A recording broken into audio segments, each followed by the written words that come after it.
안녕하세요. 한기천 교수입니다. 오늘은 국제무역론 2장 무역과 기술 리카도 모형을 2주에 걸쳐서 한번 살펴봅시다. 자, 오늘 이 시간부터 중간고사 이전까지는 국가 간의 무역이 왜 발생하는지를 살펴볼 예정입니다.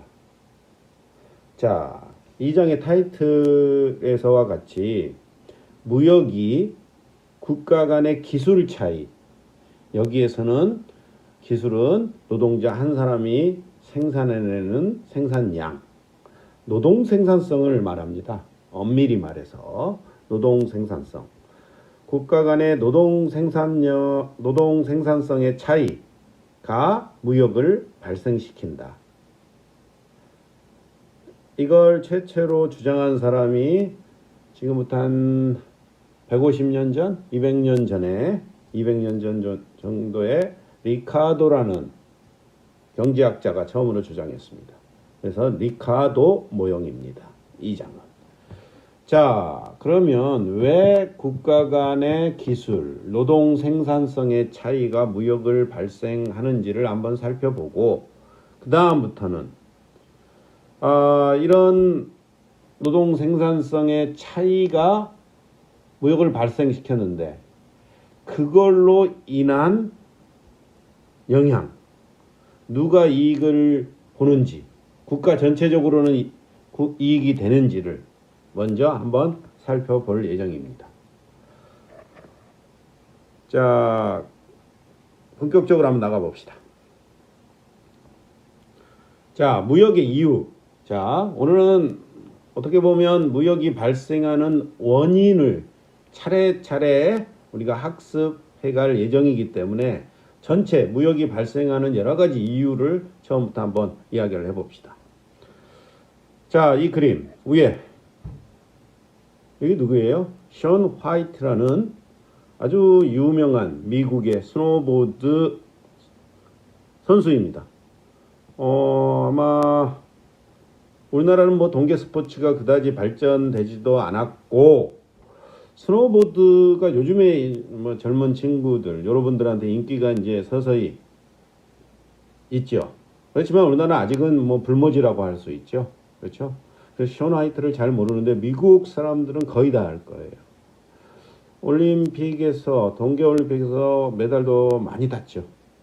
그 다음에 우리나라 평창 올림픽에 와서도 금메달 따갔죠. 그렇죠? 션 화이트의 스노보드는 어디에서 수입됐나? 이 션 화이트가 들고 있는 이 스노보드는 엄청 비쌀 거예요. 그렇죠? 아무래도 선수니까. 그러나 이 밑에 그림, 션 화이트 밑에 그림, 이거 누굽니까? 영어로 써져 있네요.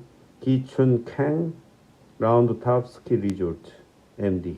누구예요? 바로 접니다. 제가 스노보드 좀 탑니다. 딱 그래서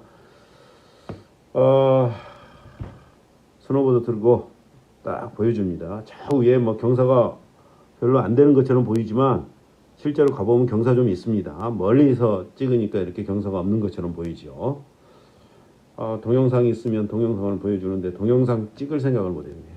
다음에 기회 되면 한번 제가 제 스노보드 실력을 한번 여러분들 앞에서 뽐내겠습니다. 와이어 이코니지도 에도 한번 올리겠습니다. 자, 강기천 교수가 이거 들고 있는 이 스노보드는 아주 싼, 이거 빌려서 탄 겁니다. 아주 싼 스노보드입니다. 엄청 무거워요. 그래가지고 하루 한 반나절 타면 오른쪽 다리가 엄청 아픕니다. 며칠간 고생합니다. 저렴한 스노보드를 이 스키 리조트에서 가져다가 빌려주겠죠. 그렇죠? 미국은 전 세계에서 션 화이트가 타는 엄청 비싼 스노보드도 수입하고, 이 스키장이 미국입니다. 강기천 교수가 이거 타는 이 싸디싼 스노보드는 어디에서 수입했을까요? 아마 중국, 이의 기타 저렴한 노동력을 이용해서 스노보드를 생산하는 나라에서 수입했겠죠. 그렇죠? 자, 가격이 아마 천차만별일 거예요. 그러면 미국은 왜 이런 비싼 스노우보드를 외국에서 수입하고 강기천 교수가 타는 이 싸디싼 스노우보드도 힘든 무거워가지고 다리를 아프게 만들 정도 무거운 스노우보드를 미국은 수입할까요? 미국은 우리가 알다시피 전 세계에서 가장 기술력이 높은 나라예요. 마음만 먹으면 세계 최고의 스노우보드도 만들 거예요. 아마 하늘을 날아가는 스노우보드 정도까지도 만들지 않을까요? 뭐 농담이고요. 자, 우리 한번 살펴봅시다. 구체적인 데이터로. 2012년 미국은 많은 국가들에서 스노우보드를 수입했대요. 중요 국가 18개국에서 한 3,330만 달러치를 미국은 스노우보드를 수입한대요. 자, 한번 이 그래프 볼까요? 자, 미국이 2012년 스노우보드를 수입하는 국가들 합계를 내놓은 겁니다. 우선 중국에서 미국은 스노우보드를 수입을 많이 하네요. 그렇죠? 자, 보면 금액이 월등히 중국이 높네요. 그렇죠? 양도 많고. 그러나 평균 가격 49달러.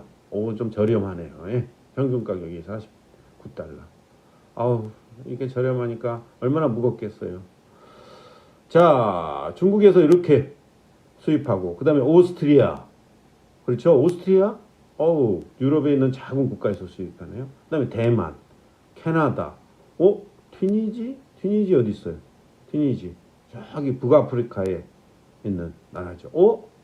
여기에서도 스노보드를 수입하네요. 캐나다, 대만, 오스트리아. 우리가 좀 예상치 못한 나라들에서 미국은 스노보드를 많이 수입하고 있는 스페인, 스위스, 네덜란드, 그 다음에 저기 있고 밑에 기타 합계도 있습니다. 자, 그러면 의문. 아까 조금 전에 이야기했듯이 미국은 스노보드를 제조할 수 있는 모든 능력을 가지고 있어요. 그래서 싸게도 만들면 만들겠죠. 그 다음에 엄청 좋은 스노보드도 만들 수 있겠죠. 그렇지만 왜 이렇게 많은 국가에서 다양한 스노보드를 수입하는가? 이런 의문에 우리가 직면하게 되죠. 자, 한번 차근차근 그 의문을 한번 풀어봅시다. 자, 무역의 이유. 첫째. 아까 그 표에서 보면 오스트리아, 스위스, 캐나다 등지에서 미국은 스노보드를 수입하고 있었어요. 우리가 직관적으로 이건 알 수 있죠. 이런 국가들은 어떤 나라들이에요? 차가운 기후를 가지고 있고 높은 산맥을 가지고 있는 나라들이에요. 아무래도 스키와 스노보드를 많이 타겠죠. 그러면 어떻게 해요? 관련 스포츠가 인기니까 그런 용품을 생산하는데도 전문적인 지식이 많겠죠. 그렇죠? 그래서 아마 스노보드를 잘 생산할 것이고 그래서 미국이 수입할 것이다. 이렇게 우리가 말할 수 있습니다. 그러면 차가운 기후, 산맥 우리가 뭐라고 통칭할 수 있어요? 자원, 더 정확히는 천연자원.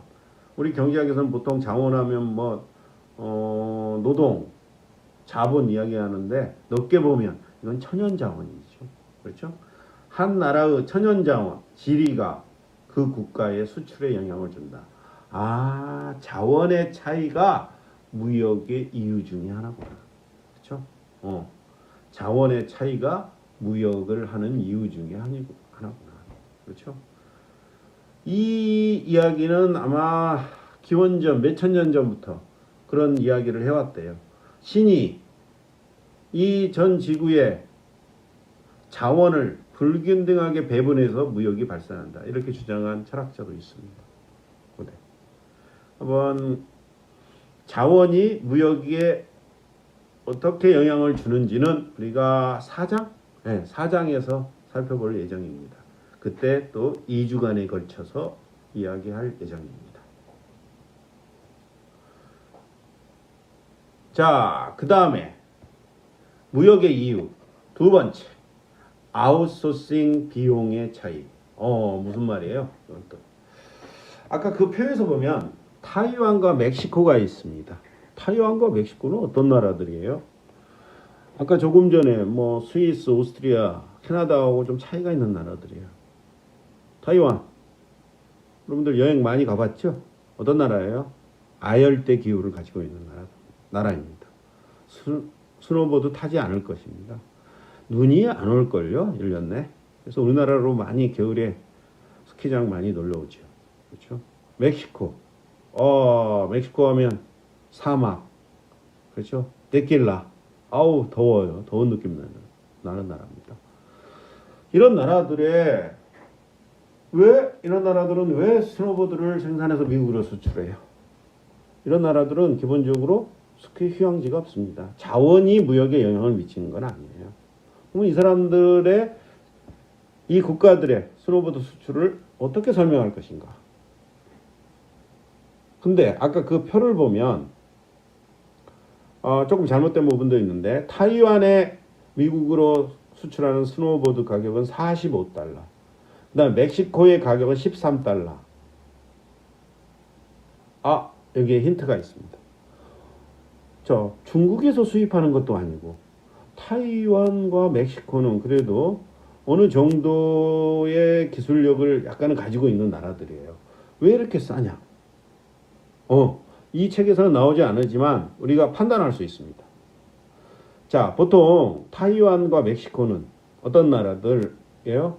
약간의 기술력을 가지고 있어요. 그렇죠? 기술력. 그래서 스노보드를 완벽히 다 만들지는 않고 반제품 상태로 만들어서 미국으로 수출합니다.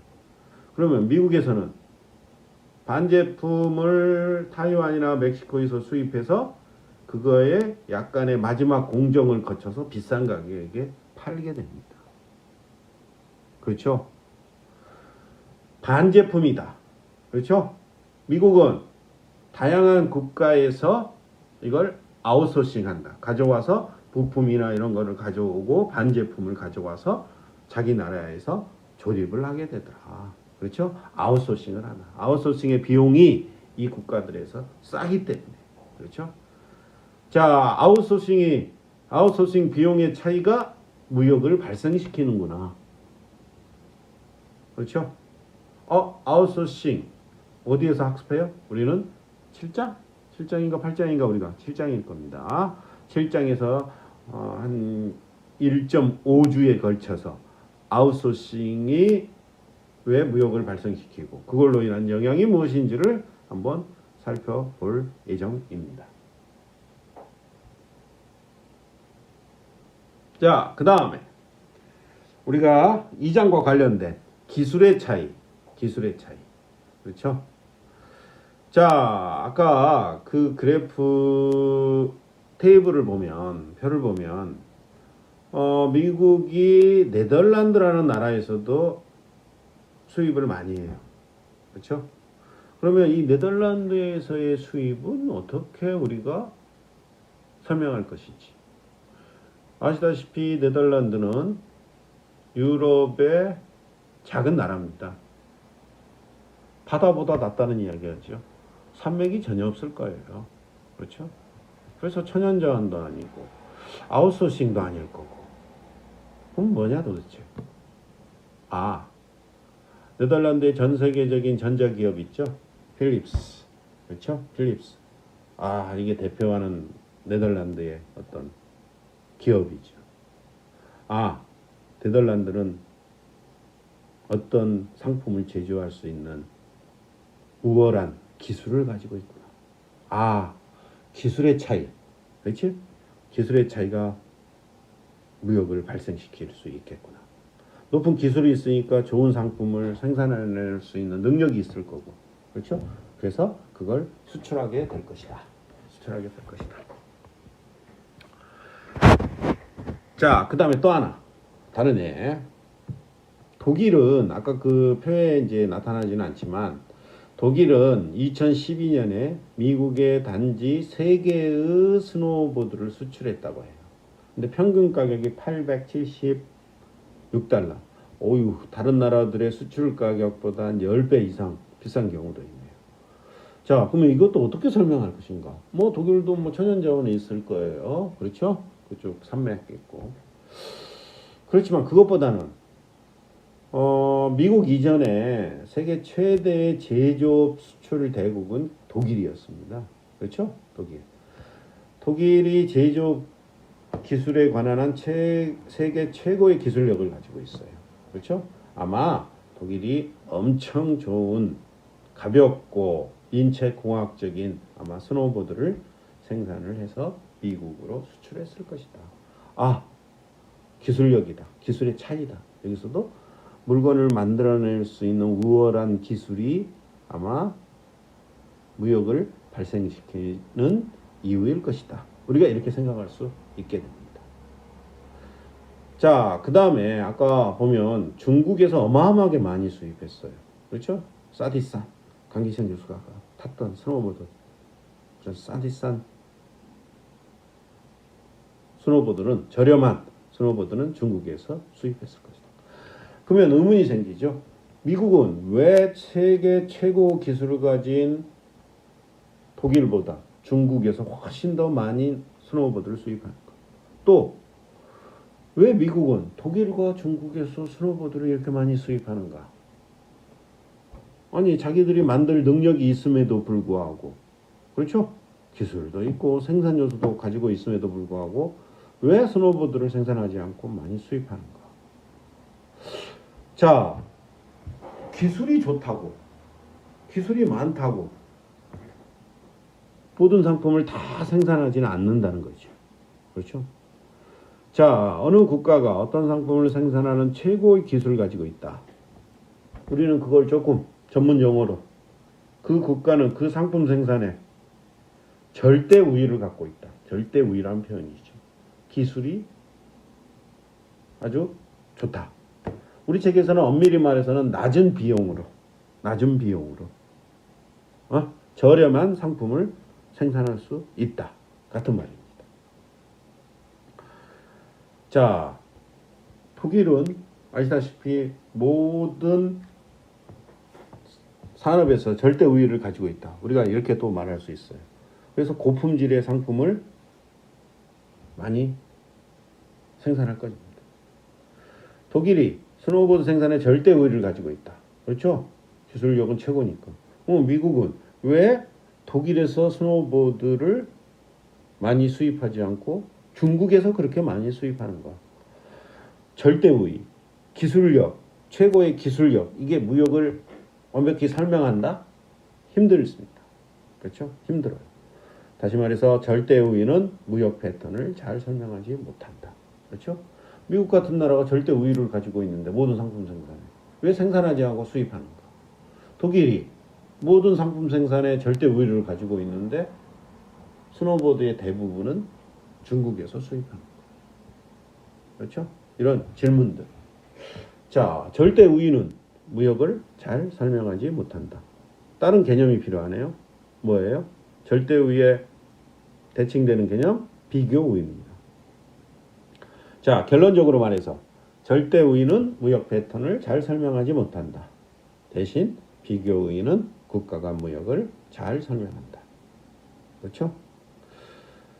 자, 중국은 미국이나 독일에 비해서 거의 모든 제품에 있어서 생산에서 여류에 있습니다.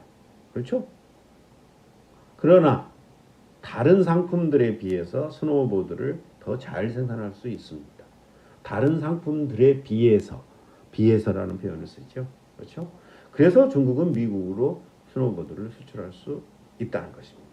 그렇죠?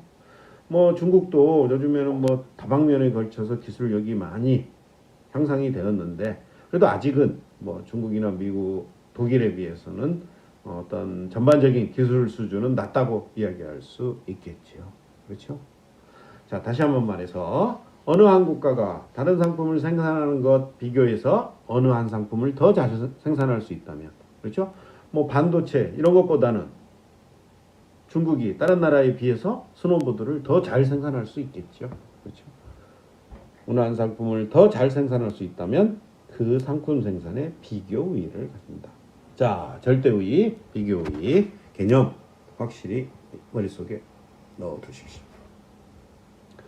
자, 우리는 지금 이제 무역이 발생하는 이유 여러 가지를 이야기했습니다. 그렇죠? 그런데 우리가 2장에서는 이제 시작입니다. 자, 국가 간 무역이 발생하는 이유 중 국가 간 기술 차이에 대해서 먼저 한번 살펴보자. 자, 2장부터 나온 이유가 뭐예요? 이게 가장 어떻게 보면 이론적으로 체계화됐기 때문에 먼저 배웁니다. 그렇죠? 아까 자원의 불균등한 배분, 국가 간의 자원의 차이, 무역이 발생했다.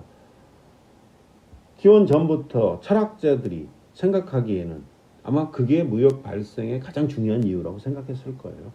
아니, 우리 지역에 이런 자원이 없으니까, 그런 물건을 만들 수 없으니까 우리가 무역을 하겠지요? 라고 직관적으로 살아가면서 우리가 생각할 수 있겠죠. 그렇죠? 그렇지만 모형으로 체계화된 건 기술 차이가 국가 간 무역 발생이다 가 처음이기 때문입니다. 자, 19세기 경제학자 데이비드 리카도가 처음으로 제시했기 때문에, 모형으로 제시했기 때문에 우리는 리카도 모형이다. 우리는 여기에서 그의 주장을 쉽게 그래프로, 2차원 그래프로 설명을 합니다. 그렇죠? 자, 이 모형은 어느 한 나라의 기술이, 그렇죠? 기술, 더 정확히는 노동 생산성의 차이가 그 국가의 무역 패턴을 제가 지난 시간에 뭐라고 말했습니까? 어느 한 국가가 수출하고 수입하는 상품, 어느 상품을 수출하고 어느 상품을 수입하는가, 이게 무역 패턴이다. 기술의 차이가 무역 패턴을 결정한다 라고 이 모형에서는 설명을 하고 있습니다.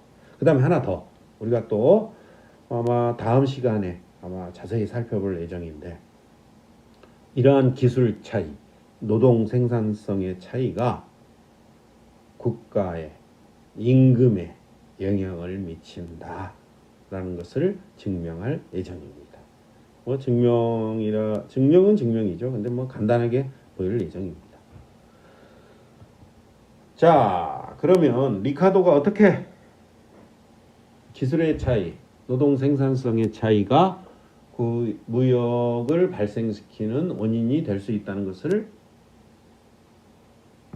증명했다고 했습니다. 간단히 한번 살펴보도록 하겠습니다. 리카도는 두 개 상품, 와인, 천을 가정했습니다. 와인과 천. 자, 그 다음에 두 개 상품, 와인, 천 가정했고, 이 국가, 포르투갈과 영국, 잉글랜드를 가정을 했습니다. 자, 리카도가 생각하기에, 우리가 또 상식적으로 생각하기에도 포도를 재배하고 양을 목축하는데 더 적합한 기후를 포르투갈은 가지고 있을 것이다. 그렇죠? 포르투갈은 어떤 나라입니까? 지중해와 대서양. 그렇죠? 정확히 지중해는 아니지만 일단 대서양 쪽 가까운 곳에 있죠. 그래서 아마 포도 재배에 아주 절대 우위를 가지고 있을 거다. 포도는 따가운 햇살이 필요하죠. 그 다음에 양 목축도 더 적합할 것이다. 왜요? 햇볕이 좋아야 풀이 잘 자라고 그 풀을 먹는 양들도, 그렇죠? 더 좋은 양털을 가지게 될 것이다. 그러니까 직관적으로 생각할 수 있겠죠. 영국은 어떤 나라예요? 가본 사람도 있겠지만 햇볕이 잘 안 들어요. 그렇죠? 겨울에는 비 계속 자주 내리고, 그렇죠? 자, 그래서 리카도는 이렇게 생각했어요. 포르투갈이 영국에 비해서 와인과 천 생산에 더 우위를 가지고 있을 것이다. 절대 우위. 두 개 상품 다 절대 우위를 갖고 있을 것이다. 그러면 절대 우위가 무역을 결정하면 포르투갈은 와인과 천을 영국으로 다 수출해야 됩니다. 그런데 현실에서는 그렇게 나타나지 않았는 모양입니다. 그렇죠? 그래서 리카도는 절대 우위보다는 비교 우위. 그렇죠? 영국은 두 개 상품 생산에 다 절대 여류에 있지만 그나마 천생산에 와인보다는 천생산이 더 쉽겠죠. 그렇죠? 와인은 아마 절대적일 거예요. 그렇죠? 어떻게 보면 햇빛이나 이런 게 더 천생산보다. 그렇죠? 자, 목초지가 영국에 가면 많습니다. 뭐 포르투갈보다는 뭐 조금 덜 자랄 수도 있지만 그래도 목초지 많아요. 양을 목축을 할 수 있을 것입니다. 그래서 천생산이 와인 생산보다 더 편리했다. 이렇게 우리가 말할 수 있겠습니다. 자, 리카도는 영국은 천생산에서 비교율을 갖고 있어 이를 포르투갈에 수출하고 포르투갈은 와인 생산에 비교율을 갖고 있어 이를 영국에 수출한다고 주장을 했습니다. 자, 데이빗 리카도입니다. 자, 그런데 데이빗 리카도가 이 비교 후위를 주장했을 때는 어떤 시절이에요? 중상주의 시절. 중상주의가 뭐예요? 말 그대로 상업을 중시해요. 그렇죠? 이때는 어떤 게 가장 큰 가치였어요? 한 나라 경영에. 무조건 수출 많이 하고 모든 상품 수출 많이 하고 그렇죠? 수입은 줄이고 그래서 금과 은을 많이 가져와서 나라의 국가 간의 금과 은을 많이 쌓는 게 가장 중요한 일이었죠. 그래서 이때 시절에는 다른 나라의 상품을 사는 수입은 금과 은을 유출시키는 행위다. 나쁜 것이다. 그렇죠? 수출만이 최고의 가치다. 그렇게 주장하던 시절이에요. 그런데 조금 전에 살펴보았듯이 리카도 모형에서는 어떻게 했어요? 비교의가 있는 상품을 생산하면 비교의가 있는 상품을 생산해서 수출하고 비교여류에 있는 상품을 수입하면 이익을 얻을 수 있다. 이렇게 리카도는 주장을 하게 됩니다. 그 다음에 리카도 모형에서는 항상 무역수지 균형을 가정합니다. 무역수지가 균형이 되더라도 이익을 얻을 수 있다는 것을 보여줍니다. 그렇죠? 자, 리카도 모형은 중상주의가 주장하는 거하고 배치가 많이 됩니다. 그렇죠? 배치가 많이 됩니다. 자, 그래서 리카도 모형이 어떻게 보면 그때 시절에서는 큰 어떤 이슈, 그렇죠? 그때 시절은 참 혁명적이라고 이야기할 수도 있겠죠. 그렇죠? 자, 그때 중상주의자들은 어떻게 또 했어요? 수출을 많이 하고 수입을 적게 하기 위해서 수입 관세를 높게 부과하는 거에 찬성을 했어요. 그렇죠? 지금 최근에 그런 말을 많이 써요. 트럼프나 전 세계 국가들이 보호주의, 수입품의 관세를 높게 설정하는 정책들을 많이 하고 있죠. 뭐 중상주의자다 이렇게 비난하기도 하고 중상주의의 부활이다 이런 표현을 쓰기도 하죠. 자, 리카도는 그때 관세가 없고 국경 간 상품 등의 제한이 없는 자유무역을 하면서 비교우위가 있는 상품을 수출하고 비교여리에 있는 상품을 수입하게 되면 모든 국가들이 이익을 얻을 수 있다는 것을 주장합니다. 야, 어떻게 보면 그때 시절에 조금 전에 말했던 것처럼 사회적인 어떤 분위기와 정 배치되는 혁명적인 이론을 제시한 겁니다. 그렇죠?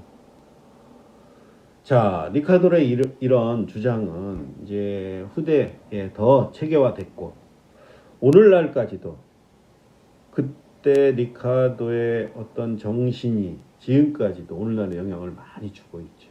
그렇죠? UN, 세계은행, WTO 뭐 이런 국제기구들은 항상 뭘 주장해요? 국가 간의 자유무역이 모든 국가들에게 이익을 줄 것이다. 라는 리카도의 이론에 영향을 받고 계속 주장하고 있죠. 그렇죠? 거의 모든 국가들이 이익을 얻을 수 있더라. 모든 상품 생산에 절대 열의가 있다고 국경을 폐쇄할 게 아니라 자유무역을 해야 된다. 그러면 이익을 얻을 수 있을 것이다. 자, 이거에 대한 주장에 반론을 펴는 사람들도 있어요. 그렇죠? 그러나 자유무역이 국가 간에 이익을 줄 것이다. 이건 맞는, 어떻게 보면 이론적으로도 맞고 실증적으로 맞게 나타나야 돼요. 나타나지 않을 때가 있죠. 뭐 다른 영향이 이제 영향을 미쳤겠죠. 그렇죠? 자, 그 다음에 자유무역을 한 나라 아프리카에게 자유무역을 지금까지 해서 경제 성장을 동아시아 국가들이 하지 않았냐, 이런 제안을, 이런 사실을 항상 아프리카 국가들에게 이런 국제기구들이 이야기를 하고 있죠. 그렇죠? 자, 리카르도 모형이었습니다. 자, 이제 본격적으로 한번 본격적으로 나가기 전에 하나가 더 있네요. 그냥 쉬어가는 코너예요. 뭐 안 해도 되는데. 그러면 비교 우위는 만들 수 있는가, 이런 거 말이네. 비교 우위를 만들 수 있으면 무역 패턴도 변화하겠네요.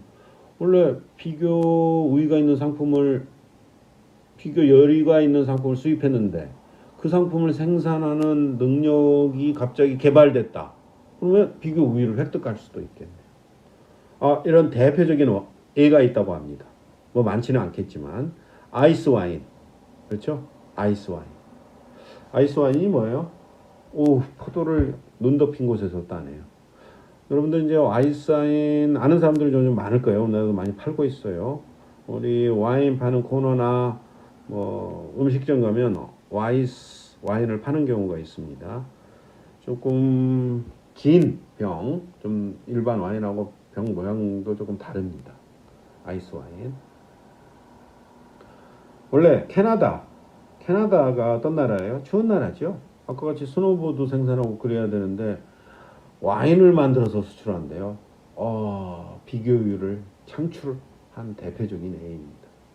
미국 동부 쪽 나이아가라 폭포라는 곳이 있죠. 미국과 캐나다의 국경 지역인데 1년 내 눈 많이 와요. 추워요. 그런데 이곳에서 와인이 생산됩니다. 아이스 와인. 그렇죠? 그쪽에 가다 보면 와이너리, 그렇죠? 와인 만드는 곳, 그렇죠? 와인 과수원이라고 하나? 뭐 그런 곳이 많이 있습니다. 그렇죠? 편말 뭐 표지판도 많고. 자, 보다시피 와인을 이렇게 눈 덮였을 때, 꽁꽁 얼었을 때 이렇게 수확을 한대요. 그러면 뭐 안에 있는 당분이 뭐 응축되거나 뭐 그래서 맛있는 와인을 만들 수 있다, 이런 이야기를 합니다. 그렇죠? 자, 이런 얼었을 때 사가지고 와인을 만드는 기술을 이제 캐나다가 이쪽이 개발을 했겠죠. 그렇죠? 그래서 전 세계로 많이 수출했다고 합니다. 그렇죠? 이 와인 되게 달아요. 그래서 한두 잔 먹고 그냥 말게 돼요. 그래서 후식으로 많이 사용되는 와인이라고 합니다. 그렇죠? 술은 좀 써야 되는데 달면은 많이 안 먹게 되겠죠. 그렇죠? 그래서 캐나다가 비교율을 창출했다. 와인. 그래서 캐나다가 세계적인 아이스 와인 수출국이 되었다는 이야기입니다. 자, 그럼 이제 본격적으로 한번 리카르도 모형을 한번 나가 보겠습니다. 자, 리카르도 모형을 설명하기 위해서 우리는 리카르도가 사용한 와인과 천 대신 뭘 사용해요? 밀과 천을 사용합니다. 이 예 좀 머릿속에도 넣어놔야 돼요. 밀은 영어로 wheat, 그래서 여기에서는 W, 천은 close 해서 C로 표현합니다. 그렇죠? 자, 그래서 앞으로 W면 밀, 천이면 C로 표현합니다. 그렇죠? 자, 이 밀과 천을 예로 사용하는 장점이 있습니다. 왜냐하면 밀 같은 이런 곡물은 미국과 유럽의 주요 수출품이고, 그렇죠? 천은 이 국가들이 수입하는 수입품입니다. 그래서 오늘날 현실하고 좀 맞을 수 있기 때문에 이 두 가지 상품을 A로 사용한다. 그 다음에 단순화를 위해서 우리 경제학은 처음에 항상 단순하게 시작하죠. 그렇죠? 그래서 일반적인 생산 자원인 토지와 자본을 고려하지 않고 이 밀과 천을 노동만, 그렇죠? 노동만 투입해서 생산한다고 가정을 합니다. 생산 요소 한 가지, 그렇죠? 교수님, 토지나 자본은 언제 고려합니까? 다음 장에서 합니다. 다음 장에서, 그렇죠? 처음에 우리는 단순하게 시작합니다. 단순하게. 자, 한번 봅시다. 자, 우선 리카도 뭐요? 우리는 지금 뭐 하고 있어요? 두 개 국가 간의 무역을 설명하려고 해요. 어떤 국가가 어떤 상품을 수출하고 수입하는지를 설명하려고 합니다. 그래서 두 국가 항상 자국과 외국을 가정합니다. 자국은 홈. 뒤에 보면 H라고도 표시를 하는데 홈, 자국과 외국. 자, 자국부터 한번 봅시다. 자, 우리는 제가 조금 전에 말씀드렸다시피 국가 간 기술 차이, 더 정확히는 국가 간 노동 생산성의 차이. 국가 간 노동 생산성이 뭐예요? 노동자 한 사람이 생산해낼 수 있는 생산량. 그렇죠? 어느 국가가 노동자 한 사람이 더 많이 생산할 수 있다면 그 국가는 노동 생산성이 높다. 그렇죠? 좋은 기술을 가지고 있다. 이렇게 이해하시면 됩니다. 자, 자국은 한 명의 노동자가 밀 4부시얼, 밀을 카운트하는 단위인 모양입니다. 그렇죠? 1000이야드, 1000이야드를 생산한다고 합니다. 자, 여러분들이 이걸 좀 머릿속에 넣어놔야 돼요. 암기를 시키는 게 아니라 어떤 걸 이해하려면 기본적으로 좀 우리가 머릿속에 넣고 시작을 하는 게 이해의 편의도가 높아집니다. 그렇죠? 자, 자국은 노동자 한 사람이 밀, 샤브쉘, 1000이야드를 생산한다. 그렇죠? 이 표현이 뭐예요? 노동자 한 사람이 생산하는 생산량이네요. 그렇죠? 우리는 이걸 뭐라고 표현하여? 노동의 한계 생산. 노동의 한계 생산. 근데 한 사람이 4개 밀, 1000이야드. 그러면 한 명을 더 증가시키면 2명이 8, 4. 3명이면 12, 6. 계속 똑같네요. 증가량이. 노동의 한계 생산이 불변. 그렇죠? 불변. 리카도 모형의 가장 큰 특징은 노동의 한계 생산이 불변이다. 조금 이따 계속 나옵니다. 그래서 MPLW, 여기 W가 아까 뭐라고 써요? 밀 생산에서의 노동의 한계 생산은 4다. 그렇죠? 무슨 말이야? 노동자 한 사람이 항상 밀, 샤브쉘. 머릿속에 좀 집어넣어야 돼요. 제가 앞으로 그냥 MPLW는 4라고 말합니다. MPLW 4. 밀 생산에서 자국의 노동 생산성.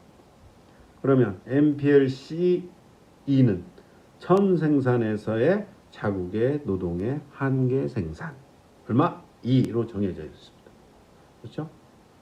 생산 요소에 대한 보수 불변, 노동의 한계 생산 불변을 가정하고 있습니다. 어디에서는? 리카도 모형에서는. 리카도 모형의 가장 큰 특징 중에 하나입니다. 그렇죠? 이후에 어떤 결과를 나타내는데 이 가정이 엄청난 영향을 미치겠죠.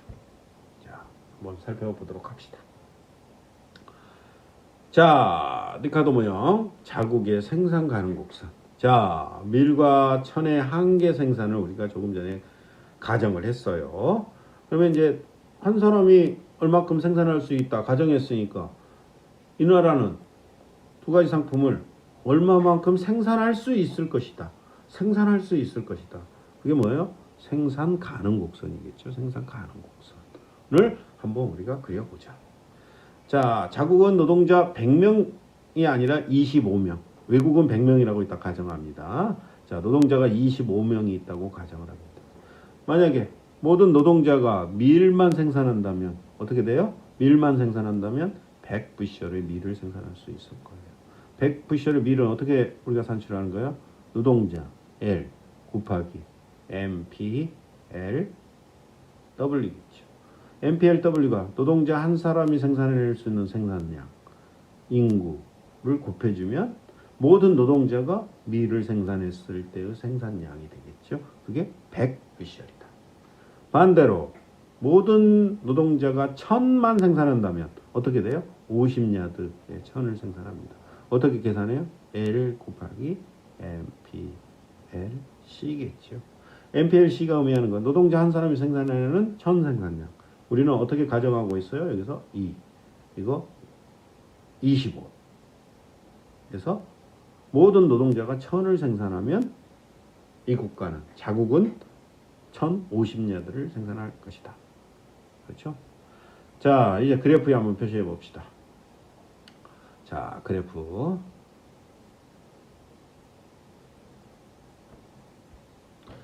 자, 수평축에다는 밀을 표시합니다. 밀 생산량이겠죠? 자, 동그라미 쳤어요. 중요하겠죠. 수평축에 뭘 표시했어요? 밀을 표시했어요. QW. 수직축에는 천의 생산량 QC라고 표시했습니다. QC라고 표시했습니다. 그렇죠? QC라고 표현했습니다. 자, 수직축에는 밀을 표시하고 수평축에는 밀을 표시하고 수직축에는 천을 표시했습니다. 머릿속에 넣어놓고 조금 전에 우리가 구했던 점 한번 볼까요? 이 점. 이 점이 의미하는 게 뭐예요? 모든 노동자들이 밀만 생산했을 때 천은 제로. 그렇죠? 어떻게 계산한다? MPLW 곱하기 L. 그렇죠? MPLW가 4, L이 25니까 100이 되겠죠. 이 점은 모든 노동자가 1000만 생산했을 때 MPLC 곱하기 L. MPLC가 2, L이 25, 50이래요. 그렇죠? 자, 이 점과 이 점을 연결한 이 선분이 뭐예요? 자국의 생산 가능 곡선. 우리는 PPF라고 하죠. 그렇죠? 자국의 생산, Production Possibility Frontier. 그래서 생산 가능 곡선이라고, 가능 곡선이라고 말을 보통 하죠. 자, 이 빨간 선분 기울기 어떻게 돼요? 기울기 보면 100분의 50 마이너스겠죠? 저기니까 마이너스 100분의 50이 되겠죠. 근데 아까 조금 전에 100은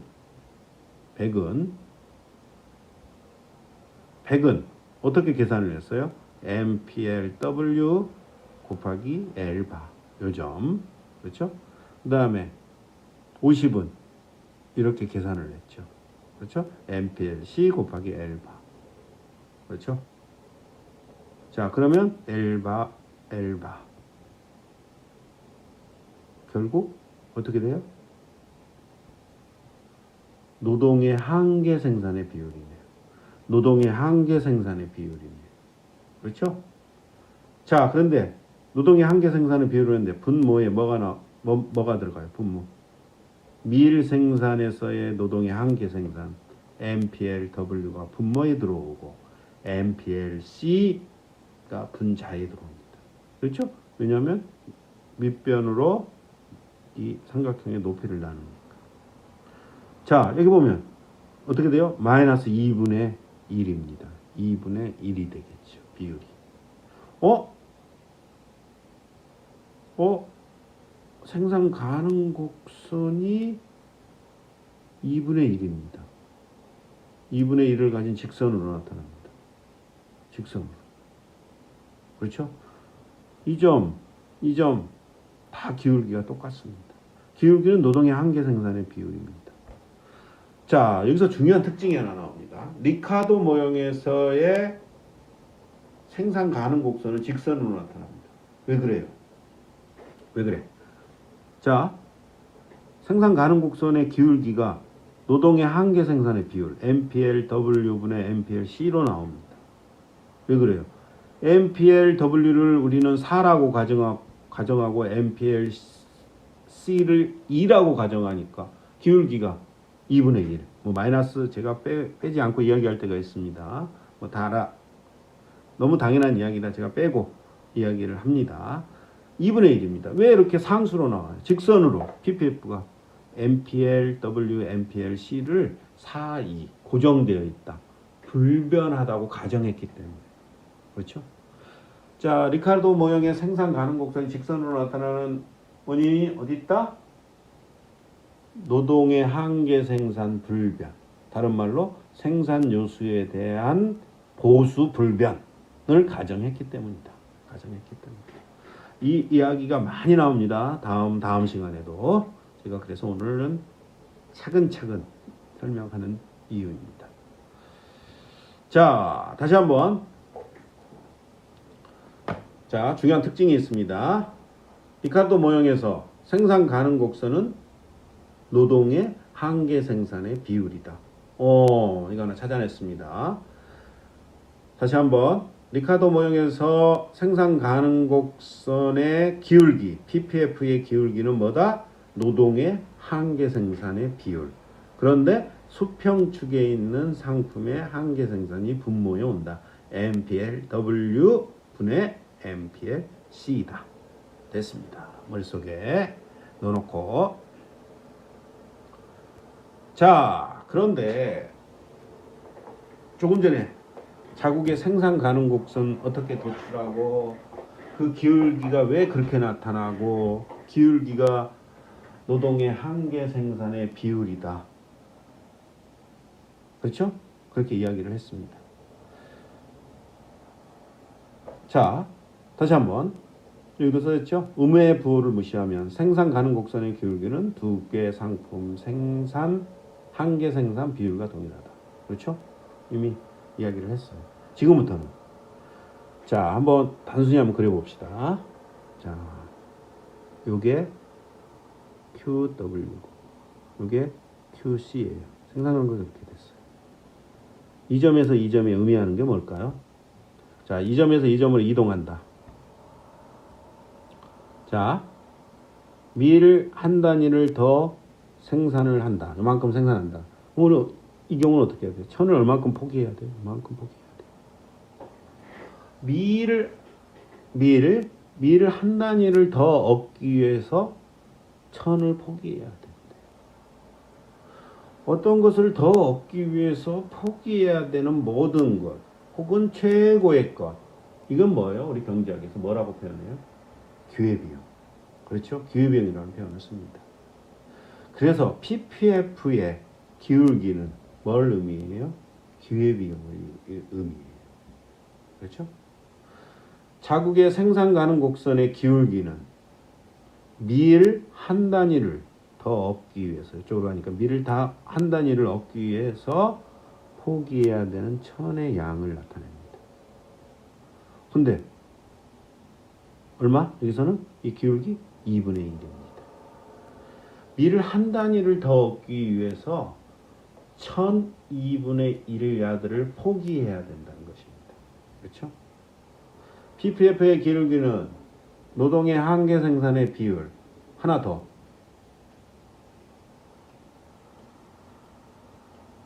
밀의 기회비용, 더 정확히는 밀 한 단위를 더 얻기 위해 포기해야 하는 천의 양. 그렇죠? 줄여서 뭐라고 표현해요? 밀의 기회비용. 앞으로 그냥 밀의 기회비용 이렇게 제가 말씀을 드려버리면 여러분들은 어떻게 해야 된다? 밀 한 단위를 더 얻기 위해 포기해야 되는 천의 양입니다. 그렇죠? 이렇게 이해하셔야 돼요. 자, 다시 정리 또 중요한 해석을 해요. 중요하니까 뭐 쉽지만은 여러분들이 머릿속에 확실히 입력해내야 돼요. 3장, 4장이 계속 나오기 때문에 조금 바뀌어서 자국의 생산 가능 곡선은 그렇죠? 밀 한 단위를 더 얻기에 포기해야 되는 천의 양, 줄여서 밀의 기회비용이다. 2분의 1이다. 그렇죠? 2분의 1이다. 자, 아까 뭐 이미 이야기했지만 또 반복이죠. 중요하기 때문에 그런 거예요. 이 모형에서는 우리가 직선의 PPF가 나오죠. 그 이유가 노동의 한계 생산이 일정하니까. 그렇죠? MPL이 4, 2, 1004, 밀 4, 1002로 가정했기 때문에 PPF의 기울기가 노동의 한계 생산의 비율이니까 그 숫자가 4, 2로 고정되어 있으니까 기울기는 2분의 1이겠죠. 그렇죠? 4, 2로 가정했다는 것은 노동에 대한 보수불변. 그렇죠? 보수불변. 항상 모든 생산 가능 곡선 모든 점에서의 접선의 기울기는 2분의 1입니다. 그렇죠? 2분의 1. 자, 조금 전에 제가 아주 중요한 이야기 했어요. 자국의 PPF는 노동의 한계 생산의 비율 이꼴 기회비용. 그렇죠? 기회비용. 수평축에 있는 상품, 천을 기준으로 한 것입니다. 천 생산의 기회비용, 천의 기회비용. 그렇죠? 자, 우리가 지금까지 이제 뭐 했어요? 자국의 생산 가능 곡선 도출했고, 생산 가능 곡선에서 나타나는 특징, 그렇죠? 특징을 설명을 했어요. 말 그대로 생산 가능 곡선은 자국이 생산이 할 수 있는 생산물의 조합, 밀과 천의 조합을 나타내는 곳이에요. 그렇죠? 무슨 말이에요? 생산 가능 곡선 이렇게 되면 2점 생산 가능, 2점 생산 가능. 실제로는 어떤 점에서 생산할 것인가를 우리가 이제 결정해야 돼요. 자, 우리 어떤 제약 조건 하에서, 그렇죠? 최적의 선택점은 어떻게 선택한다? 우리 소비자에서는. 그때는 예산 제약이 뭐였어요? 예산 제약. 제약 조건이 예산 제약선이 있죠. 자기의 소득 수준 안에서 상품을 선택을 해야죠. 소득 수준과 가격 하에서 자신의 효용이 가장 극대화되는 점을 선택한다. 우리가 미시경제의 가장 중요한 기초죠. 그때 제약 조건이 예산선, 그 다음에 그 소비자의 무차별 곡선, 효용함수를 가정했죠. 여기서도 똑같아요. 국가 전체를 봅니다. 국가 전체에서 생산이 가능한, 생산할 수 있는 제약 조건이 뭐예요? PPF, 생산 가능 곡선이죠. 그러면 그 생산 가능 곡선 하에서 이 국가의 효용이 극대화되는, 이 국가 자국 전체의 무차별 곡선, 효용함수를 가정하면 되겠네요. 그렇죠? 그렇죠? 자, 그래서 그림이 있네요. 자국의 PPF 여기 있네요. 그렇죠? 자국의 PPF 생산 가능 곡선 이렇게 그 다음에 자국, 이건 개인이 아니에요. 국가 전체의 무차별 곡선 이렇게 원점에서 바라보았을 때 볼록한, 이게 가장 일반적인 무차별 곡선 형태죠. 효용함수 형태겠죠. 그렇죠? 자, 이렇게 됐을 때 효용이, 이 나라 전체 효용이 어디에서 극대화가 돼요? A점이라고 딱 여기서는 보여지네요. C점? C점 이만큼 소비하면 이 나라 자국은 효용이 더 높겠지만 생산이 불가능한 점이죠. C점. D점은 생산은 가능하죠. 그렇지만 효용이 U0 수준으로 효용이 낮아요. 그렇죠? 그래서 주어진 생산 가능 곡선 하에서 효용이 극대화되는 점은 A점이다. 생산 가능 곡선과 무차별 곡선이 만나는 A점이 이 나라의 효용이 극대화된다. 이렇게 말할 수 있죠. 근데 이 책에서는 그냥 A점이 50이다, 25다 라고 가정을 해버렸어요. 교수님 왜 이렇게 가정을 합니까? 제가 지금 자세히 설명합니다. 항상 수업 끝나고 나면 끝날 때까지 교수님 왜 이 수치가 50이시라고 나옵니까? 어떻게 나와? 도대체 이렇게 질문을 합니다. 이 책에서는 그냥 중간 지점 50과 25 가정을 한 겁니다. 근데 정확히는 어떻게 구해야 돼요? 우리 이미 배웠잖아요. 자, 미시 가면 어떤 사람의 효용함수 이렇게 주어졌다. X, Y. X 상품, Y 상품. 그다음에 예산 제약시.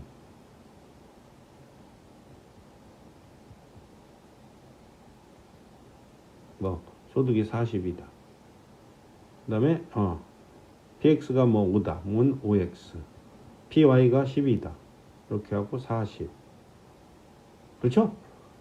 예산 제약 시가에서 효용이 극대화하는 점. 우리가 어떻게 찾아요? 두 개 연립해서 풀어야겠죠. 우리 위시에서는 어떻게 했어요? 라그랑지 함수 세워가지고 딱 풀면 되는 거죠. 그렇죠? 예를 든 겁니다. 이렇게 원래는 두 개를 연립해서 풀어야 됩니다.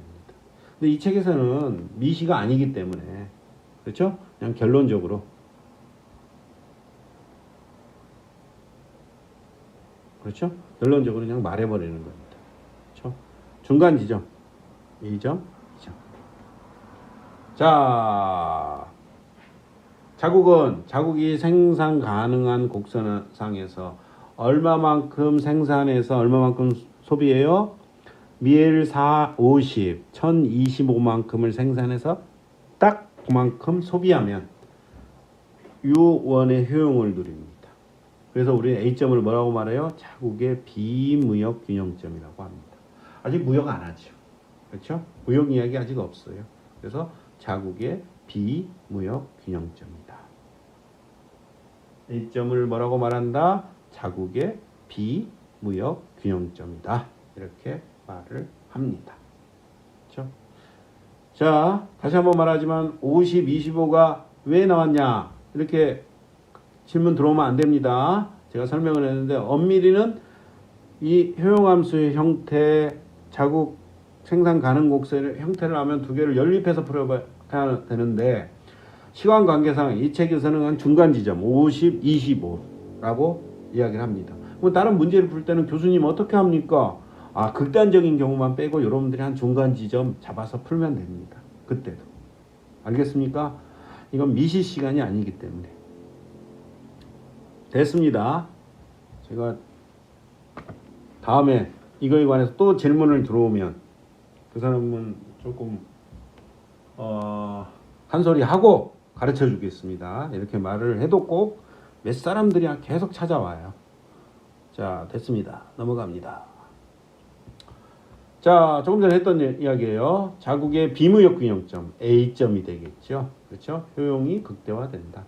그래서 A점을 자국의 비무역 균형점, 무역 이전 균형점이라고 하면서 무역 이전, 무역 전 균형점 이 점이 자국의 생산점이자 소비점이 됩니다. 그렇죠? 소비점이 됩니다. 자, 그래서 자국은 밀 50, 1025를 생산해서 딱 그만큼 소비하면 효용이 극대화가 된다. 자, 그 다음에 또 중요한 내용이 나옵니다. 중요한 내용. 기회비용과 가격이라고 썼네요. 자, 직관적으로 말합니다. 자, 직관적으로 우선 설명을 하고 그 다음부터 또 이야기를 하겠습니다. 자, 우리가 조금 전에 자국의 생산 가능 곡선을 표시할 때 수평축의 밀, 수직축의 천을 표시했어요. 그렇죠? 그다음에 PPF를 선을 그었어요. 머릿속에 잘 상상을 하십시오. 자, 수평축의 절편은 100, 수직축의 절편은 50이었어요. 그래서 PPF의 기울기가 마이너스 2분의 1, 마이너스 떼고 말합니다. 2분의 1이었습니다. 근데 그렇게 보니까 이 2분의 1은 또 뭐의 비율이었어요? 노동의 한계 생산의 비율이었어요. 노동의 한계 생산의 비율을 해보니까 분모는 MPLW가 되고 분자는 MPLC가 됐습니다. 그렇죠? 노동의 한계 생산 비율. 그 다음에 아까 뭐라고 그랬어요? PPF의 기울기는 밀의 기회비용, 밀 생산에서의 기회비용, 밀 한 단위를 더 생산하기 위해서 포기에 대한 천의 양. 그렇죠? 천의 양. 이라고 설명을 했어요. PPF의 기울기 이꼴 노동의 한계 생산 비율 이꼴 기회 비용. 그렇죠? 자, 우리 경제학에서는 가장 기본적인 시장, 완전 경쟁 시장을 가정합니다. 이 책에서도 처음에 우리가 무슨 말이 없으면 완전 경쟁 시장입니다. 우리 경제학에서는 특별히 어떤 이야기를 하지 않으면 항상 완전 경쟁 시장입니다. 그래서 이 책에서도 계속 완전 경쟁 시장을 가정합니다. 뒤쪽으로 가면 이제 다른 시장이 나옵니다. 자, 그러면 우리 이용 극대화 조건이 뭐였어요? 완전 경쟁 시장. P equal MC였어요. 자, 한계 비용이라고 보통 말하죠. 그런데 우리 경제학에서는 알다시피 비용할 때 앞에다 어떤 작은 거 빼고 말해요. 근데 비용을 계산할 때는 그 기준, 그 개념으로 계산하고 이론을 전개합니다. 항상 기회가 여기 빠져 있습니다. 여러분들이 착각하는 게 그거예요. 경제학의 이해나 미시에서 시작할 때 우리 경제학에서는 비용이 기회 비용이 개념으로 설명한다. 그것이다 라고 그때만 말해. 그리고 뒤에 이론을 계속 설명할 때요. 이 기회라는 말을 안 써. 그래서 여러분들이 착각을 해. 근데 우리 경제학에서는 특별히 말을 하지 않는 한 항상 기회 비용입니다. 비용을 계산할 때 그 상품을 만들어내는 그 비용뿐만 아니라 그 상품을 만들어내기 위해 포기해야 되는 그 무언가 그것까지 포함한 비용입니다. 그렇죠? 자, 그러면 이 완전 경쟁 시장에서는 그렇죠? 비용 이꼴 가격입니다. 비용 이꼴 가격. 기회 비용 이꼴 가격이야지만 효율적인 완전 경쟁 시장에서는 그렇죠? 나타나는 이윤 극대화 조건입니다. 그러면 하나 더. 이 책에서 PPF의 기울기는 노동의 한계 생산의 비율 이꼴 기회비용 이꼴 방금 기회비용은 뭐하고 똑같아야 된다? 가격. 근데 가격 앞에 상대 가격. 상품이 두 가지 있습니다. 상대 가격. 그렇죠? 상대 가격. 다시 한번 정리. 자, 이 책에서의 PPF의 기울기 씁니다. 한번 이거 중요하기 때문에 PPF의 기울기. 노동의 한계 생산의 비율. 그렇죠? 그 다음에 미르 기회비용 이꼴 미르 가격. 근데 상대 가격. 그거 똑같습니다. 조금 전에 우리가 여기까지 여기까지 했습니다. 여기까지. 비용 이꼴 가격이죠. 완전 경쟁이에요. 비용 이꼴 가격. 그렇죠? 자, 여러분들이 PPF의 기울기, 노동의 한계 생산의 비율, 미래 기회비용 이꼴 미래 상대 가격입니다. 자, 그런데 제가 방금 직관적으로 이걸 다 설명을 했어요. 미래 상대 가격, 기회비용은 미래 상대 가격, PPF의 기울기는 미래 상대 가격. PPF의 기울기가 미래 상대 가격이 돼요. 직관적으로 설명했어요. 우리가 근데 배운 지식을 가지고 더 설명을 해봅시다. 완전 경쟁 시장에서 임금 결정식을 한번 살펴봅시다. 여러분들이 이미 학습을 했어요. 완전 경쟁 시장 임금 결정 어떻게 돼요? 직관적으로 한번 설명해 봅시다. 완전 경쟁 시장 어떻게 임금을 주는 게 여러분들은 가장 효율적이다. 불만도 없고. 그 다음에 주는 입장에서도 어떻게 임금을 주는 게 효율적이라고 공정하다고 생각하겠어요? 받는 사람뿐만 아니라 주는 사람도 임금을 어떻게 주는 게 가장 효율적이겠어요? 불만도 없고. 우리 이런 말을 했죠. 너 지금 월급 얼마만큼 받고 싶어? 일한 만큼이요. 이런 표현을 씁니다. 그 말에 모든 게 숨어져 있습니다. 일한 만큼 받고 싶다. 무슨 말이요? 받고 싶은 임금은 일한 만큼 받고 싶대요. 자기가 일해서 만들어낸 생산량을 시장에 나가서 P라는 가격에 팔았을 때 그만큼을 받고 싶다는 거예요. 이게 일한 만큼 받고 싶다는 표현입니다. 그렇죠? W는 P 곱하기 MPL. 그렇죠? 자기가 노동자 한 사람 자기가 생산하는 생산물의 양을 시장에 나가서 팔았을 때만큼 임금을 받으면 되겠죠. 그렇죠? 이 표현이 우리가 경제학의 미시에서는 노동경제 이걸 도출하는데 직관적으로 이해할 수 있는 개념입니다. 내가 일한 만큼 받고 싶다. 그렇죠? 자, 멋있는 말이 있네. 근데 요거 이해할 필요는 없고, 요거 직관적으로 이해하시면 됩니다. 이 책에서는. 그렇죠? 자, 그래도 한번 읽어봐야지 완전 경쟁 노동시장에서는 기업들은 노동 1시간 추가 투입에 따른 비용과 노동 1시간 추가 투입으로 인한 생산의 가치가 일치하도록. 그렇죠? 비용, 임금. 기업에서는 비용이 임금이죠. 그 다음에 노동 1시간 투입, 노동자 한 사람 투입으로 인한 생산물의 가치화한 거죠. P 곱하기 MPL을 노동의 한계 생산 가치, VMPL 이런 표현도 쓰는데 여기서는 쓰지 않겠습니다. 자, 그 다음에 그러면 우리는 지금 밀산업 있죠. 밀산업에서의 임금 W. 그러면 어떻게 해야 돼요? W는 PW 곱하기 MPL W. 그렇죠?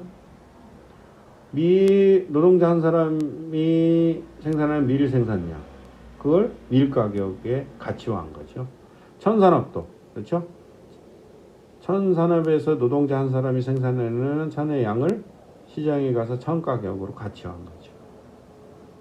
그런데 그러면 요게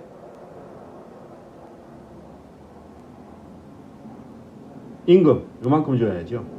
천산업에서도 임금 요만큼 줘야죠. 그런데 우리는 지금 완전 경쟁 시장을 가정하고 있습니다. 그렇죠? 완전 경쟁적 노동 시장, 생산물 시장. 자, 만약에 밀 산업에서 노동자들에게 임금을 많이 주면 어떻게 돼요? 천 생산에서 일하던 노동자들이 밀 산업으로 이동해 버리겠죠. 언제까지? 임금이 일치하도록. 그렇죠? 그래서 양 산업에서 임금은 동일하더라. 그렇죠? 동일하게 된다. 이게 밀산업에서 임금, 천산업에서 임금. 이 표현은, 이 식은 재정리가 가능하겠죠. 이렇게. 이게 뭐예요? 정확히 표현합니다. 요거 천 가격 대비 밀의 상대 가격. 다시 천 가격 대비 밀의 상대 가격. 줄여서 뭐라고 표현해요? 밀 상대 가격. 앞으로 밀 상대 가격 하면 분모에 천 가격이 있다고 생각하시면 됩니다. 이 책에서는 밀 상대 가격, 그 다음에 저도 앞으로 밀 상대 가격, 수평축에 있는 상품의 가격을 상대 가격을 말합니다. 지금 우리는 수평축에다 밀을 표시하고 있죠. 그렇죠? 됐습니다. 그런데 밀 상대 가격은 이거 뭐예요? 노동의 한계 생산의 비율입니다. MPLW분의 MPLC. MPLW분의 MPLC. 노동의 한계 생산 비율이고, 이건 뭐였어요? PPF의 기울기였습니다. 그렇죠? 그 다음에 PPF가 기울기가 나타나는 건 또 뭐예요? 기회비용. 뭐의 기회비용? 밀 생산의 기회비용. 밀 생산의 기회비용. 밀을 한 단위를 더 생산하기 위해 포기해야 되는 천의 양을 나타냅니다. 그림이 있나요? 다시? 그림이 없네요. 여기서 한번 다시 말합니다. 자, 말로 표현합니다. 우리는 지금 수평축에다가 밀, 수직축에다가 천을 표시합니다. 그렇죠? 자국은 노동자 25, MPLW4, MPLC2. 그렇죠? 그래서 모든 노동자가 천산업에서 일을 했을 경우에 천은 50, 밀은 100. 한번 우리 여기서 정리합시다.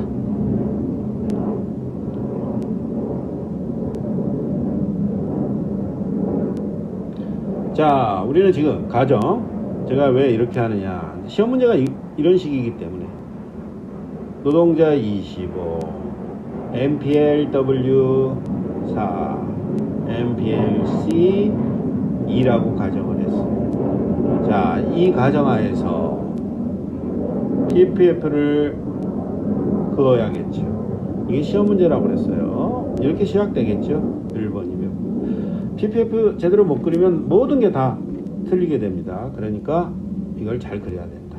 여기다가 천, 이제 상품만 달라지겠죠. 아니, 밀의 양, 천의 양. 그래서 모든 노동자가 다 1000만 생산하면 100이죠. 100은 MPLW 곱하기 L. 그 다음에 여기 50. 어떻게 계산했어요? MPLC 곱하기 L. 두 점을 연결한 게 PPF다. PPF다. 그렇죠? 자, 이 PPF의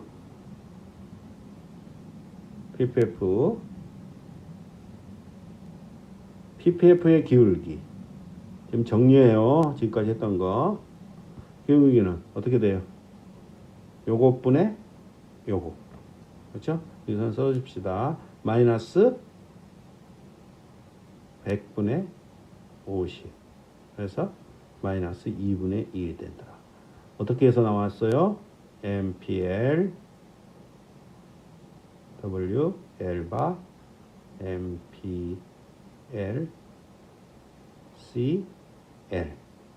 그런데 LL 지워버리니까 뭐야? PPF의 기울기는 한계 생산의 비율이다. 그렇죠? 한계 생산의 비율이다. 한계 생산의 비율이다. 그렇죠? 근데 이 분모의 밀의 한계 생산을 표시해야겠죠. 자, 그러면 조금 전에 했던 이건 뭐예요? 밀 그 기회비용.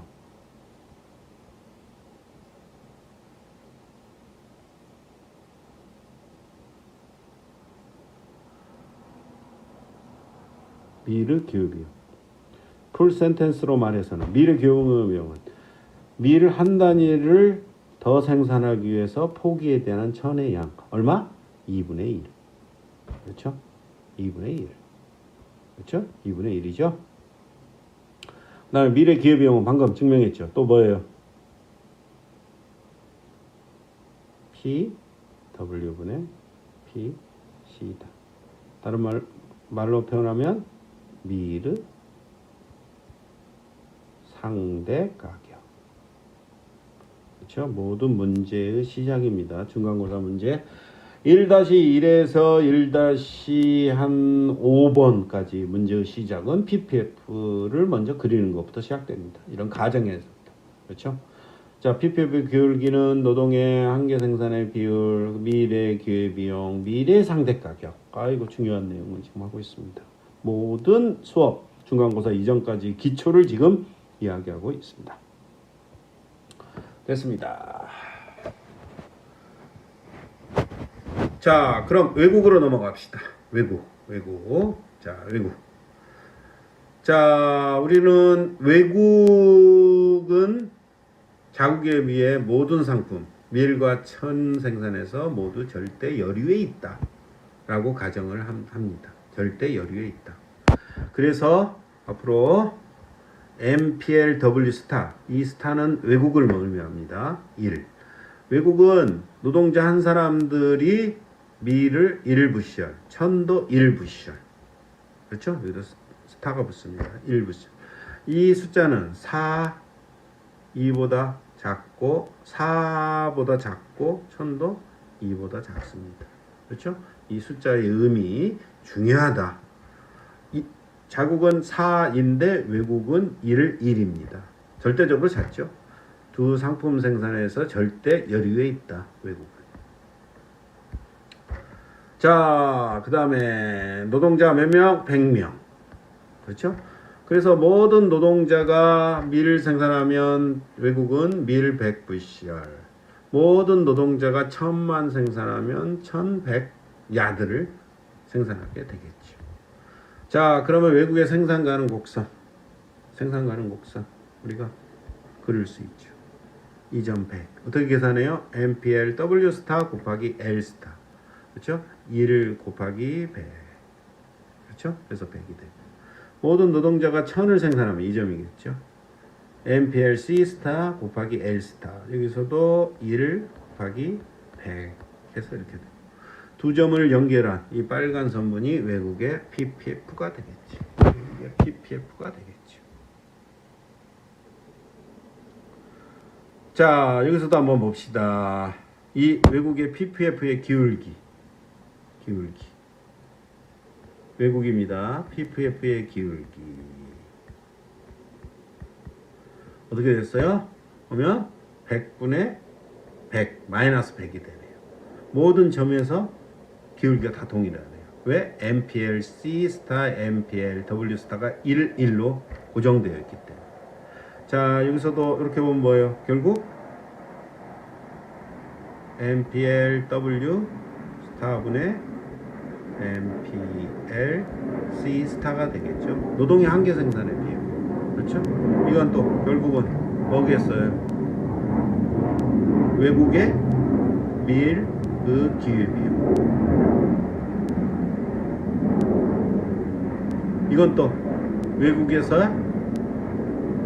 1000의 상대 가격. 그렇죠?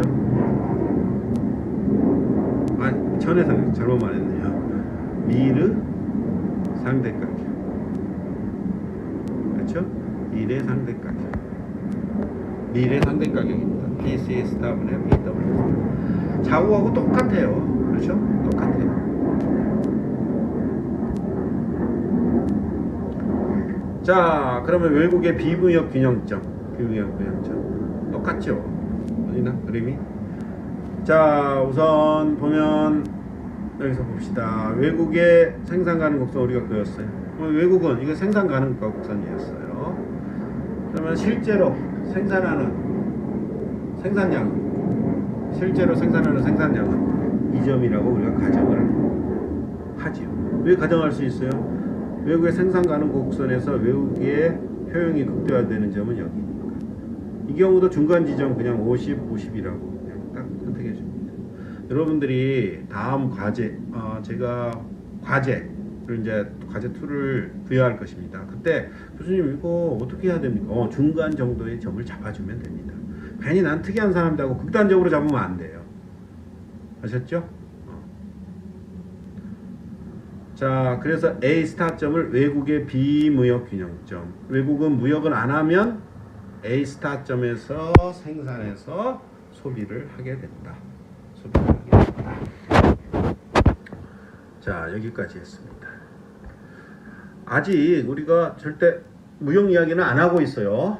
자국은 자국 내에서, 외국은 외국 내에서 비무역 균형점을 각각 찾아냈어요. 그렇죠? 자, 그런데 우리가 비교 우위 한번 따져봐야죠. 도대체 비교 우위가 어느 나라가 어느 상품에 있는지 한번 따져봐야겠죠. 자, 우리는 뭐를 따져보냐면, 자, 한번 봅시다. 자, 여기다 그림 그대로 그냥 그리겠습니다.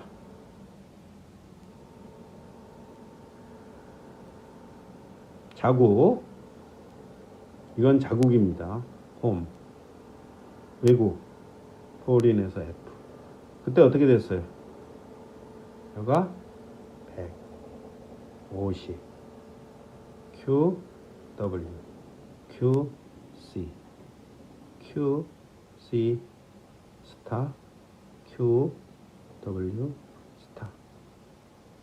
100, 100이었어요. 기울기 마이너스 2분의 1. 기울기 마이너스 1이었어요. 그렇죠? 자, 한번 봅시다.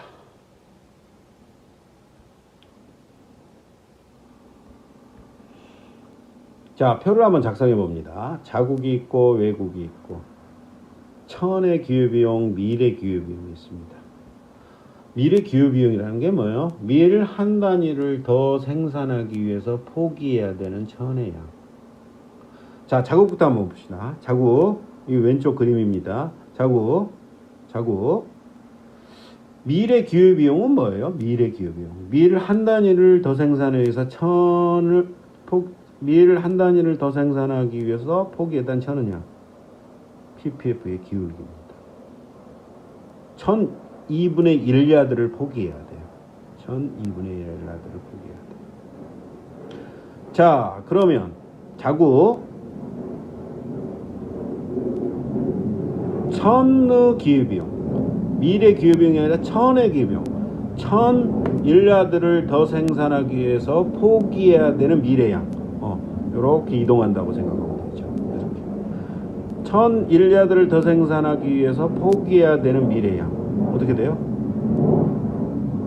밀 2V시엘이겠죠. 기울기가 이렇게 보는 게 아니라 약간 고개를 90도 이렇게 옆으로 해서 봐야겠죠. 기울기가 2가 되겠죠. 이 경우는 기울기가 2. 그래서 밀 2V시엘이 됩니다. 자, 외국 한번 봅니다. 외국의 밀의 기회비용. 여기 밀의 기회비용. 외국의 밀의 기회비용. 여기에서 자, 밀을 한 단위 더 생산하기 위해 포기해야 되는 천의 양. 이렇게 움직일 때를 말하겠죠. 그렇죠?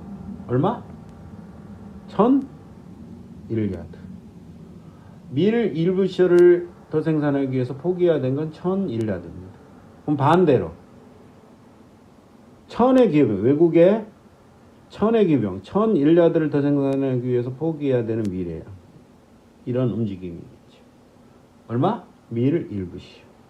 기울기가 여기는 다 ppf가 1이기 때문에 1이 나오겠죠. 그렇죠? 아주 중요합니다. ppf를 잘 그려야 지금 기회비용을 잘 찾아낼 수 있어요. 그 다음에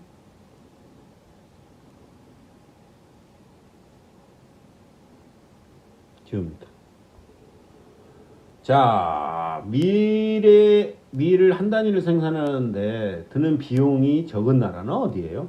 여기는 비용이 누가 더 천을 조금 이용해서 밀을 생산할 수 있어요? 자국이죠, 여기. 그렇죠? 기회비용은 누가 더 나죠? 밀 생산에서 기회비용은 자국이 더 낫네요. 그러면 천 생산에서의 기회비용은 외국이 더 낫네요. 야, 밀 생산에서는 누가 비용을 낮게 생산할 수 있다? 자국. 아, 자국은 밀 생산에서의 비교 우위가 있구나. 자, 비교 우위를 뭘로 따졌어요? 기회비용을 가지고 비교 우위를 따집니다. 그렇죠? 외국은 두 가지 상품 중에 무슨 상품에서 비용이 낮아요? 천. 그래서 외국은 천에서 비교 우위가 있다. 그래서 천을 생산해서 자국으로 수출하게 된다. 그렇죠? 자, 정리. 이 표. 자, 그래서 이 표를 잘 작성을 해야 됩니다. 잘 작성하려면 ppf를 잘 그려야겠죠.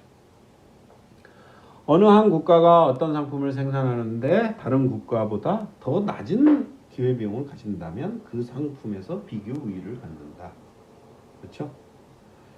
외국의 1000 기회비용이 자국의 1000 기회비용보다 낮으므로 외국은 1000 생산에서 비교 우위를 갖는다. 반대로 자국의 밀 기회비용이 외국의 밀 기회비용보다 낮으므로 자국은 밀 생산에서 비교 우위를 갖는다. 그렇죠? 기회비용을 가지고 비교 우위를 따질 수 있다. 이 표를 작성할 줄 알아야 되고 해석할 수 있어야 됩니다. 자, 그러면 마지막 이제 리카르도 모형 비교 우위 한번 현실적인 예를 가지고 한번 찾아봅시다. 자, 여러분들 또 갑자기 이거는 좀 혼동되는 건데 우리는 방금까지는 밀과 천만을 가지고 했어요. 근데 지금부터는 이 의류와 섬유, 의류는 C라고 표현할까요? 섬유는 T라고 할까요? 하나의 상품이라고 생각하면 돼요. 그 다음에 밀, 요걸 비교합니다. 자, 우리는 미국은 의류와 섬유 산업에서 명확히 절대 여류에 있다. 그렇죠? 여기에 있다고 요즘에 볼 수 있죠. 중국이나 다른 나라들이 어마어마하게, 그렇죠? 많이 생산하고 있죠. 그런데 미국은 왜 중국 등 아시아 국가들에서 많은 양의 섬유와 의류를 수입하는가? 자, 이걸 잘못 말했나요? 내가 잘못 말했네요. 미국은 의리와 섬유 산업에서 명확히 절대 우위를 가지고, 그렇죠? 맘만 먹으면 미국이 의리와 섬유 엄청나게 많이 생산할 수 있을 거예요. 절대 우위, 절대 우위, 그렇죠? 절대 우위를 갖고 있을 거예요. 그런데 의리와 섬유를 많이 생산하지 않고 외국에서 많이 수입합니다. 섬유와 의류를 중국 등 이런 국가들에서. 왜 이걸 어떻게 설명할까? 다른 상품을 봐야 돼요. 밀을 봐야 되죠. 미국은 밀을 엄청나게 잘 생산할 수 있다는 거죠. 그렇죠? 자, 다시 말해서 우리가 계산해 보면 미국의 의류와 섬유의 기회비용이 모두 중국의 의류와 섬유의 기회비용이 모두 미국보다 낮고, 그렇죠? 이는 중국이 의류와 섬유를 수출하고 미국이 밀을 수출한 이유를 설명할 수 있을 것이다 라고 결론 지을 수 있는데, 데이터를 가지고 한번 살펴보자. 자, 의류 C라고 표시하고 섬유를 T, 밀을 W라고 표시합시다. 자, 의류산업 미국에서 종업원 1인당 판매액, 생산량을 조금 계산하기가 어려우니까 생산량 이꼴 판매액이라고 우리는 가정을 하고, 미국에서는 노동자 한 사람이 밀이 아니라 그렇죠? 의류 C를 얼마만큼 생산하냐 봤더만 56,000달러. 이게 의미하는 게 뭐예요? 56,000달러 MPL C가 56,000이라는 거죠. 그럼 섬유는 MPL T가 16만 5천이라는 거겠죠. 그렇죠? 그 다음에 중국 종업원 한 사람이 판매하는 의류량은 23,000. 요게 바로 MPLC 스타라고 볼까요? 중국을 외국이라고 보고. 그러면 여기 27,000 MPLT 스타. 스타는 중국을 말합니다. 그렇죠? 이렇게 표현할 수 있어요. 자, 이 비율 MPL, 그렇죠? 비율을 한번 보면 56,000을 23,000으로 나누면 2.4배, 6.1배. 미국 종업원 한 사람이 의류에서는 중국에 비해서 2.4배, 섬유에서는 6.1배. 미국이 절대적으로 높네요. 자, 의류와 섬유 산업에서 미국이 절대 우위에 있다. 미국 절대 우위에 있다. 이렇게 말할 수 있죠.